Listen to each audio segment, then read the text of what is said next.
everyone who's joining this. This is Monaco Torelli, a dear friend and one of my favorite mentors. She is a, I think, just all around kind human being. She has trained every animal under the sun, aquariums, zoos, and now does a lot of work with dogs. But that is not the only animal you work with still. And she is someone who I have been lucky enough to learn from. She's one of those people who, when you watch her train, you like desperately want her to say out loud everything that's going through her brain. And so I feel very lucky that we get to pick your brain a little bit today. Especially, so today's topic, we're going to kind of niche into something and then we can kind of see where it goes. But we're going to talk a bit about um, the thing that like we don't ever want to happen, right? Which is just like when our dogs have to have a surgery or there's some big medical event and they require a lot of care. How we think about prepping, if prepping is possible, how we think through that recovery. And then on the back end of that, um, what sometimes can happen where dogs have those really terrible experiences at vets. Can we recover from that? So that's kind of what we've got on the table for today. Uh, and I will say that the reason I think this topic is top of mind for me is because my dog Otis just had a surgery, and I was lucky enough to have Laura kind of there to help me. And I think that if you are somebody who has, this is one of my best tips in the world, is if you have access to somebody who can help you because of how emotionally challenging this stuff can be, that is one of the first best tips I can give, is just having a support system who can help you think things through. But with that, maybe we can start a little bit with Laura for the situations where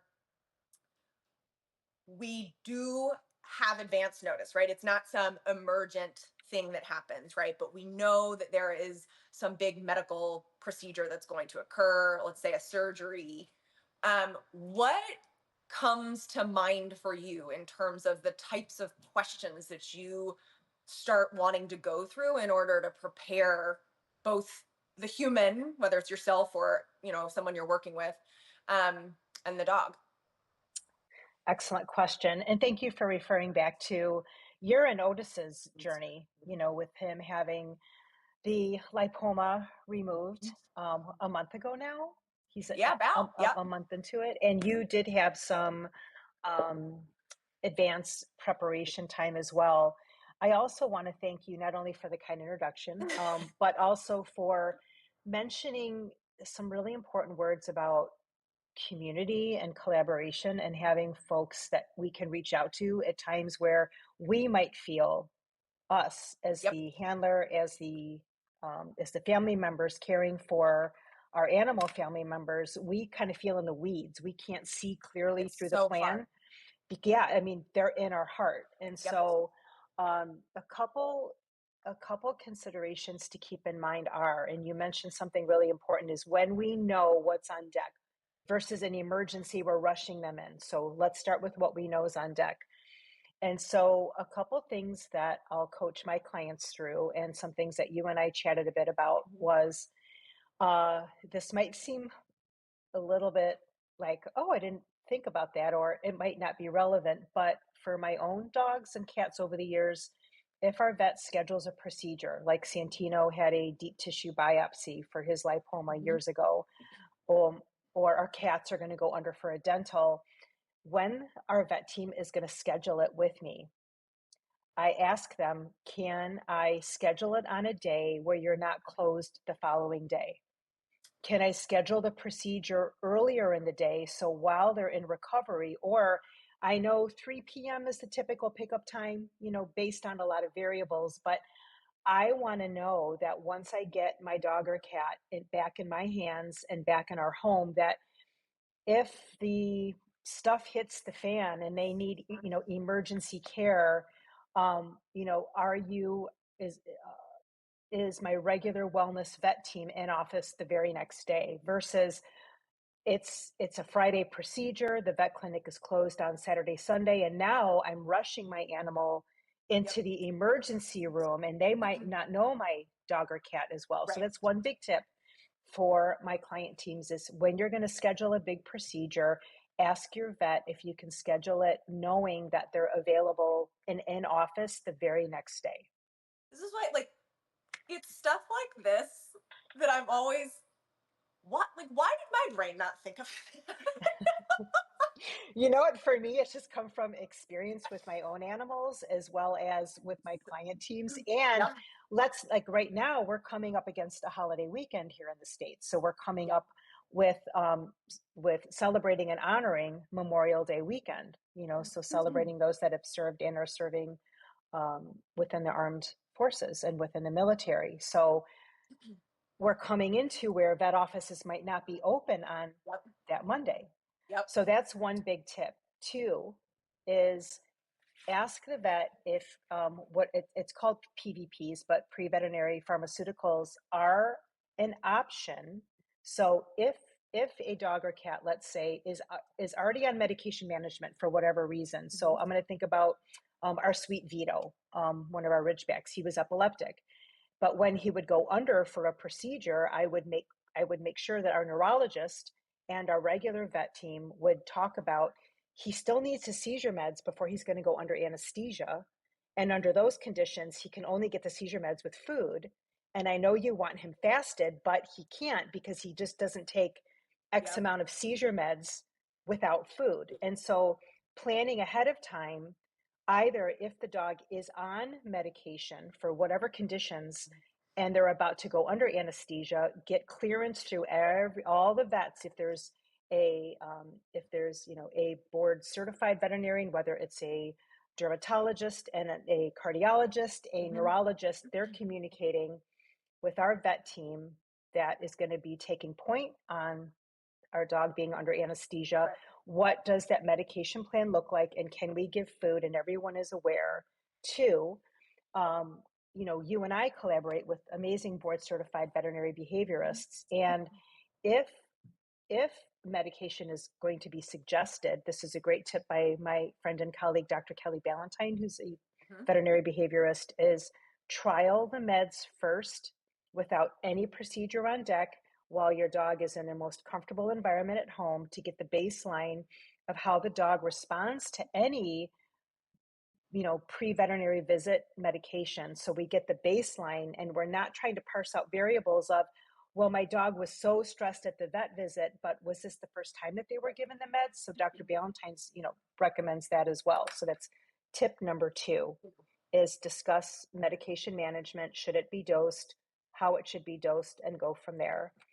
And then tip number three is writing out a plan for what is the pre-care and then what is the post-care plan going to look like. So for your sweet Otis, Oh boy. one of the things that we looked over in our Zoom chat was when my older Ridgeback Santino had the deep tissue biopsy for a lipoma on the left side of his neck.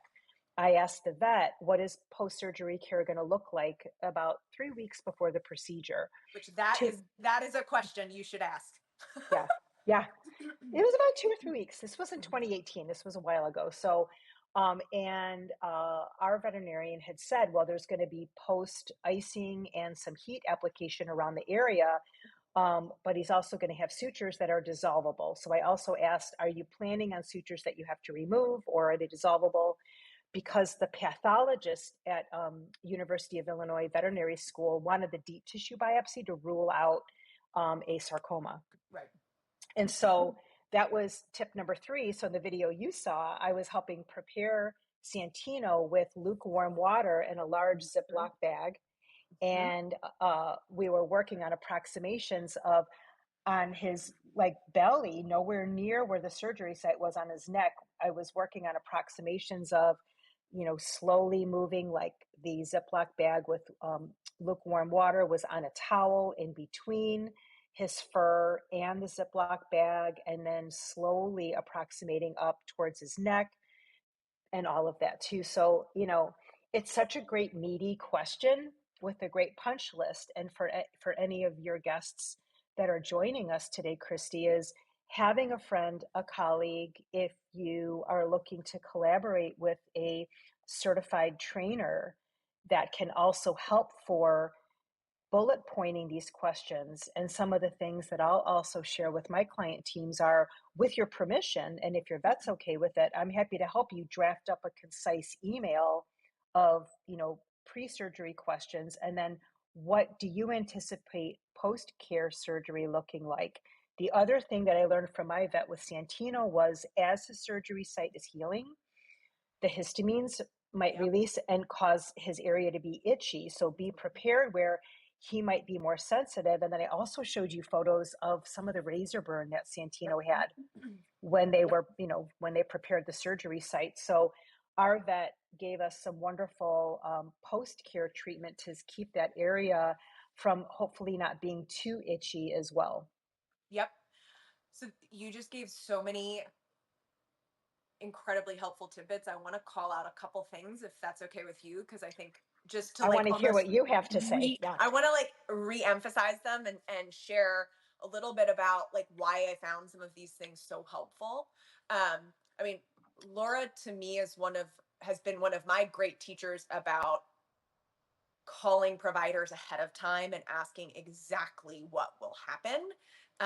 Hilariously, I am now somebody who does this with my child's providers, and you can tell that nobody has ever asked this.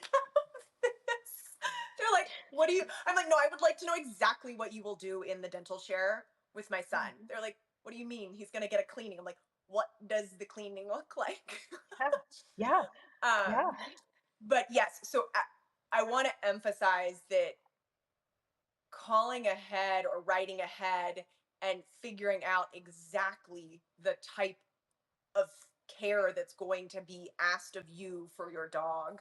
Um, I just would not have thought about the icing, even though I think there's a part of me that maybe could have gotten there if I had spent some time, but I'm in that stressed state and have not had dogs that have gone through surgeries before, right? So, like, even though I have my own human experience with surgeries and no icing is relevant, um, and that would have been Otis's very first exposure to ice. I've never put ice on his body. And so Laura kind of breezed through her brilliance there that, like, instead of just putting ice on a dog's wound as their very first exposure to ice, um, one way that we're both kind and respectful, but also likely to be more successful and in the long run with having those sessions be something that both of you can kind of relax through is that she's starting with something that looks like icing. So it's a bag of lukewarm water Mhm. and it's not on the actual site. It's on like a low sensitivity area with a towel in between. And then you're gradually moving. Um, and that's something that you could do anytime. Even you could practice that if you weren't sure what to train and you wanted to work on something silly with your dog. Like, you could practice icings in case one day you have to do it. Yeah. But um Never know. you never know. And because I as soon as you brought up icing with me, I was like, I have never iced this dog. I don't touch his armpits very often, which is, Yeah. like, that's a weird thing to be like shoving up under here. And so just knowing ahead of time what you might have to do, and then to kind of give you, when Laura was talking about like the things that could happen, and to me that's some of the stress in post-op care is like when things go wrong and you kind of feel frantic trying to figure out how to help your sweet animal here who's struggling and stressed and confused and in pain or just uncomfortable. And so knowing that I did not know if he was going to have razor burn or not, but knowing to ask the surgeon about what options I could have on hand in case he had razor burn meant that I could have those things and that I wasn't having to panic, try to find them, buy them. It took so much of the pressure off of me. If I had the plan for how I was going to do the kind of mandatory care, and then what I would have on hand should anything go wrong. Um, and I think that it didn't make it wasn't like there was no stress, because watching any dog you love struggle is stressful, but Yes. it took away the added stress that could have been there. And so I really do feel such gratitude, because it's one of those things that when you're in the moment yourself, it can be so hard to think of. Yeah. Oh, hi, Dylan. Dylan just joined. Um, so Dylan, what we're kind of talking a little bit about surgery prep right now. I'm not sure exactly when you popped on here. Um, Laura was sharing a little bit about how thinking about the day of the week for a surgery matters, because you may or may not have the normal care team available. Um, Speaking with the vet ahead of time about PVPs, and like having a plan for how any of those medications are going to work, and then really thinking through and speaking with vets ahead of time to understand the care plan and the plans for if things go wrong, right? Like Yeah. if they get a razor burn, if they whatever. Um, and I think that, well, I'll pause. Did I capture what you said? That was a fantastic Mm. summary. And I think, too, you having just been through it and experienced the pre surgery immediately post. And then something else I want to highlight is Otis's continuing recovery. And Right, so, for some of my client teams, including you with your sweet Sully, is if we have a multi dog household and all of a sudden the dog politics and the dog setup is changing, and all of a sudden the other dog might be wondering, well, how come I can't hang out with my dog buddy?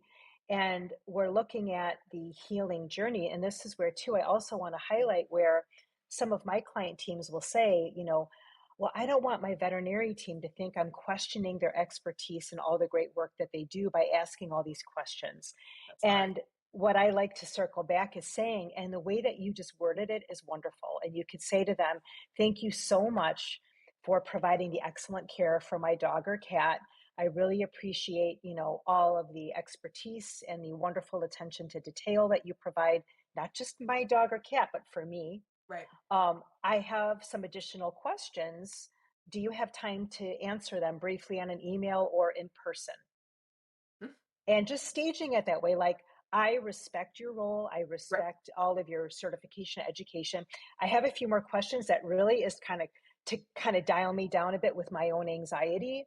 And Hmm. just framing it that way, they're like, oh my gosh, I mean, our vets are so patient with me because they're like, I know you have all the questions, go for it. So, but I just want to make a note about part of the planning and recovery journey might involve other animals in the home, Yep. and then how that's going to change their play, their rest style.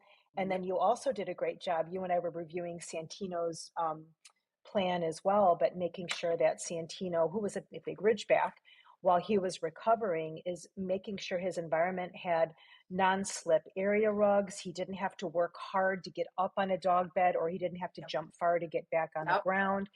And as he was healing weeks, after the deep tissue biopsy, and he had, some a good incision on the left side of his neck, was I also consulted with our rehab veterinarian.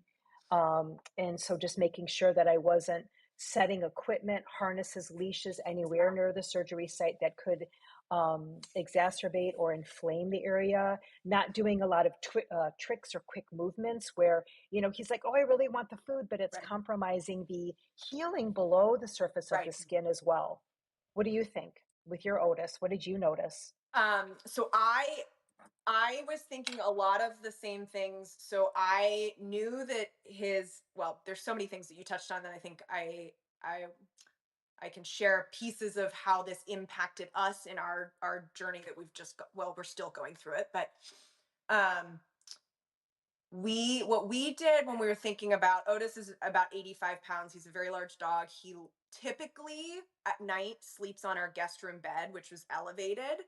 And we were trying to think about, because of kind of, as you call it, the dog politics or the politics of the home, just like how the different beings in this home move about together. And I have the added layer of a toddler in the home, um, a toddler who really loves the dog.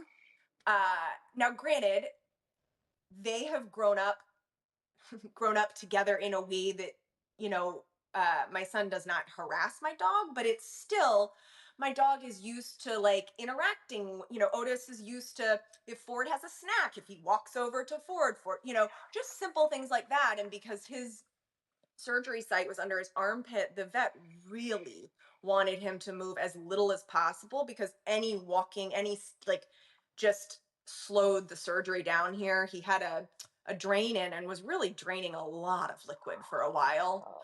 Um, but what we did was we took the guest room bed and just put it on the floor.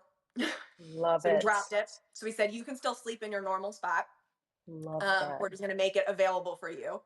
Uh, we got we had some yoga mats. I only had to get one other yoga mat, but we lined all of the floor areas on the main floor that were not carpeted so that there was no possible slipping, because that just doesn't feel conducive to healing. And it feels like that would be a really not great thing for his nervous system while he's in that kind of pain and discomfort, to feel like a lack of steadiness as he's Mhm. moving. And we actually still have all of that non-slip set up because we're like, I still don't think his gait is fully back a month later. I think he's still adjusting a little bit to, I think he learned how to move a different way with a giant mass under his armpit.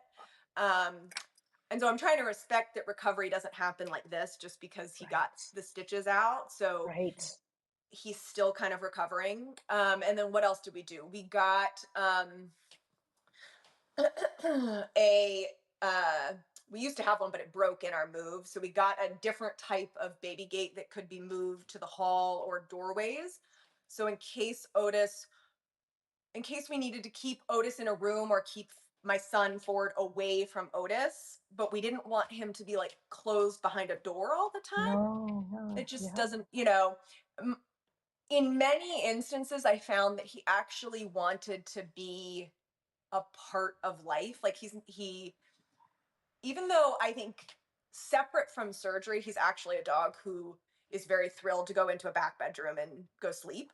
Yeah. But he seemed to want to be near people. So Ben moved. He worked from home the first week to kind of help out, and he worked in the guest room so that he was always there with Otis. So that um, if we Love were just that. trying to keep him separate from Ford for that first week, so that he wasn't, there weren't as many cues for him to hop up. Do you know what I mean? Just because Right. there's so many existing cues related to our general daily life that would tell him time to do something. Um, and so we had to think a lot about that. I will say that the surgery did confuse my son a little bit. Um, How and so? yeah, go ahead. How so? How did Oh, it how so? confuse Ford? So, and confuse is a funny word, but I was telling you that when so the morning of the surgery, I was actually so stressed out, and I told Ben, I was like, I don't think I can take him. Like, I don't, the energy that I am, and the energy meaning like also the behavior that is associated with this energy is not going to help him. And Ben is just a calm. I have my own medical history that I think also makes medical stuff sometimes feel very hard for me. But my son, I think it was very out of the norm for Ben to walk out the door with just Otis, because Mhm. normally I walk with my son and the two dogs, and so like that's what he is used to. And so he kept looking at me, my son Ford, saying, "Dada, Auntie, like don't take Otis, Auntie, like you're not supposed to take Otis." And he spent probably 30 minutes after they left going, Auntie, like Ati should be here. That's, he calls Otis Ati. Um, and I had not really anticipated that that would throw him, having, is that Topolina? It's Topolina, yes. Nice to We're meet listening. I'm here. Topolina. I'm here. This is sweet. So Od So, so and one Ford of the things was that I did that you suggested, because I was like, oh my gosh, he is really thrown by the fact that Otis is not here. Um, I had him, because I was still doing some of the prep around the home, was I had him help me prep the room, the home, and I told him that like Otis was going to come back with some boo-boos, and we had to create spaces where Otis could rest, and we're going to help him feel better. And so, like, he felt very invested in doing some of those things. And I don't know that at that time he really understood what a boo boo was, but when Otis came back with a giant, cone and the incisions and a drain attached, he very quickly was like, oh, boo boo. Yeah, um, yeah, but it was definitely, I think, because all of Ford is so used to Otis participating in certain things, and suddenly Otis could not participate in those things. Um, and so that, I think, was a little bit confusing. Like, why, in week 2 of the surgery where Otis could, we were letting him out of the room a bit more so that he was just a little bit farther on in his recovery. But Ford would be eating a snack, and sometimes Ford's favorite thing in the world to do is to train Otis to jump up on a counter, which I think is hilarious because I spent so much time teaching him not to jump up on counters. yeah, And I'm like, yeah. this is the most like visceral reminder that good and bad are like they're not things. Like, Right, good right. and bad is not, they're just random labels people assign. Yeah, My yeah, definition of bad behavior is Ford's definition of great behavior. yeah. But like Ford was very confused. Why can I not put a treat on top of the counter? I'm like, because Otis can't jump up on counters right now. So Right. trying to navigate that um, was a little bit tricky, uh, but we got through it. Yeah. And you bring up, I'm just making notes away, is you continue to bring up really valuable considerations when we think about pre-planning procedure. What is the flow of it going to look like in the dog's home? What is it going to look like for all the caregivers? Are the caregivers, is there a dog walker that normally comes? Is there, again, and I really appreciate how you said to Ben, I don't think I can do this. I don't think I'm going to be at my best to bring Otis in for this procedure. So, can you take point on it? Because my bandwidth right now is only this much. And I think recognizing and not punishing ourselves Right. by saying, nope, I have to pull up I my should be bootstraps. able I to have do to do this. this. Right. That's part of community and part of support. And also too is, just as a side note, I recommend so many of my client teams to visit great resources like at Family Paws, Mm-hmm. who give great canine and baby, toddler, child safety tips that I think branch right into things like writing parallel, is teaching our pups at whatever age we have them, that they bring us into their hearts and they come into our hearts and home, are things like supervised separation, so much Yep. fun. You're on this side of the gate, and good things are happening while I'm doing dishes, but you're just on Right. this side of the gate. Yep. And we think about that before the big, surgery. And then as a side note, I'm going to kind of pivot back to an earlier point, but I have asked over the years with our vet team, with they're called SOPs, but standard operating Mm-hmm. procedures, is when they deem that my dog is safe enough, can I go into an exam room with them as they continue to recover out of anesthesia? So they're not off your grounds yet, but do I Mm-hmm. have your approval? And again, there's a lot of what ifs here. My dogs don't have a bite history with people, they don't have a bite history with dogs. Um, so that's something to consider, is my presence with my dog, do I feel emotionally capable, do I have enough of a bandwidth to sit with my dog in a recovery room while the vets are coming in, checking, looking in the peephole, and then I'm there, and as my dogs are coming out of it, they hear me, they see me, they smell me. I have blankets from home that are theirs, that, all of these what ifs are other Yep. planning things that I ask as well. And then you and I also chatted about, and I know I mentioned this in a text thread, and I'm like, Christy, be prepared to hear Otis moaning. Be prepared to hear him not feeling well, because the first time our dogs are under anesthesia, when they're coming out of it, we don't know how they're going to behave and present as they're recovering post surgery in our homes with pain that we can't quantify, that we can't see. It's Yep. covert, it's inside them. But, and then their poop schedule, their pee schedule, do they As need well. help? Expect accidents in the house. your added thoughts on that? I'm putting these notes I right was here. so grateful for that little like this could happen from you because oh those little moans Mm, off that anesthesia.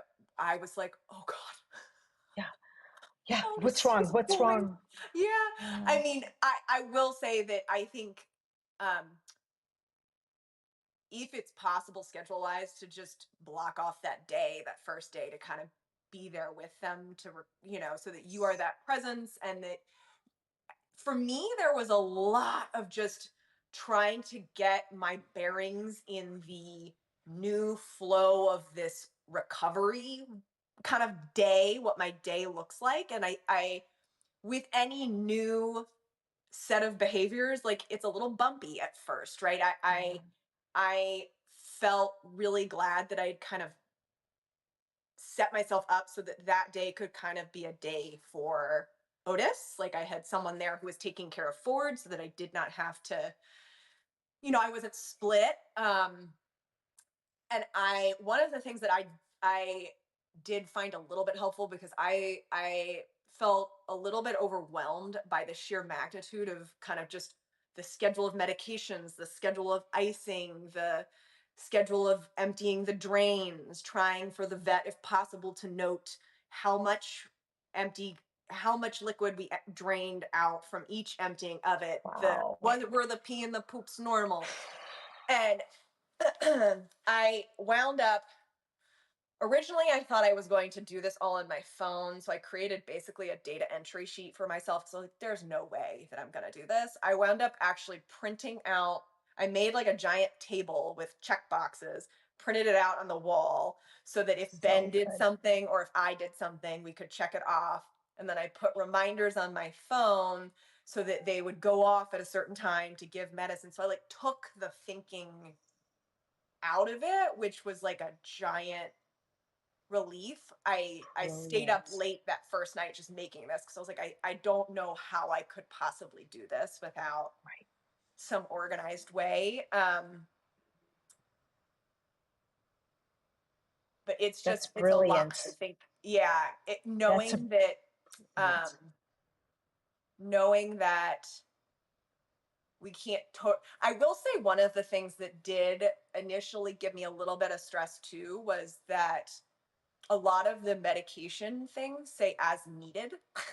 Hmm. And it made me feel like, well, I don't Yeah. know. Yeah.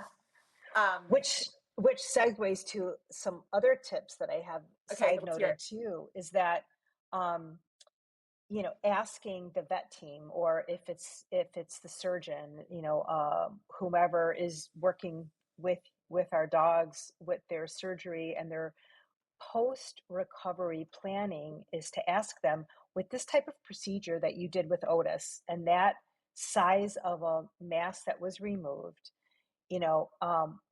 what have you observed as a general trend as far as recovery that we should keep an eye out for? What are things that you recommend with your expertise of observation and hearing back from Mhm, your clients over the years, mhm, things that I might not have thought about? And I think that is, to get their veterinary expertise to say, with the drain being present, expect this, yeah, expect that. And then you bring up another really good point. It was like, well, medication as needed. What does that mean? right. So another tip that I offer is, now with modern technology, one of my previous friends and mentors who I used to work for, Dr. John Sirabasi, who is a board certified veterinary behaviorist, now retired. Dr. Sirabasi used to say, I think 15 years ago, the first time I heard him say, if a picture's worth 1,000 words, video's worth a million. And if it's easy for us to get a 15-second, 30-second video to say, this is what I'm observing Otis doing right now. This is the vocalizations I'm seeing. This is the way that he's kind of adjusting his body. It looks like he's physically uncomfortable. Um, if can I just send you the video really quick to the vet clinic? What do you recommend? And do I need to dose this medicine that you wrote as needed? Mhm. Is it now needed? Right. is it now needed? Because I can't see through this, and can you give me your eyes on this and Right. your expertise? I don't point the finger at them, but Yeah. I mean, and it's so valuable where I'll send Yes. photos or videos, or, I always send the poop photos to my vet team. Like, here's a picture of my dog's poop. Right. And and so are we as needed? And I think you and I also talked about, like, post anesthesia recovery, do they recommend things like working on the gut flora? Do they Yep. recommend, probiotics? Or it's like all of these I what knew, and ifs. I am lucky that I had had Laura in my ear. So, because that was not on their list of things that they gave me, but I asked them, do you think in your expertise that some probiotics would be helpful? And they said, oh, yeah, that would actually be great. And so they added it. Okay, good, good, Yeah. good. But video is such a great tutorial, and you mentioned the great, like, I love good, just check that box, done, done, Yep. done, done, I needed to whatever visually platform. see it. I like normally I have clients take data on their phone, but I was like, I Yeah, can't. I just need it on the so good. wall. I'm just What checking what this did off. Ben think? Did Ben find it? He was like, check, good. Thank you for Yes, doing he did this. find it Good, helpful. good. And it was really easy because everything that we were doing was all in that spot anyway. So Yeah, it's not the kind of thing where like you're out on walks needing to take data and therefore having it on your phone is more helpful. yeah, yeah. Um, it wound up the old school. And then I literally just like kept the pile of them and brought them to the vet with me. It was like, here you go. Here you go. Here's the Which which brings up another really good tip too. As a side note, I want to compliment your great suggestion of, when we look at community support and we're getting the pre-surgery plan, is plan the post-surgery time blocks so that we are present. Someone that knows our animal is yes. present. A family member, we clear the calendar for X amount of days if needed. If you can afford to, or if you say, hey friend, or if you have a pet care provider that Right. knows Otis,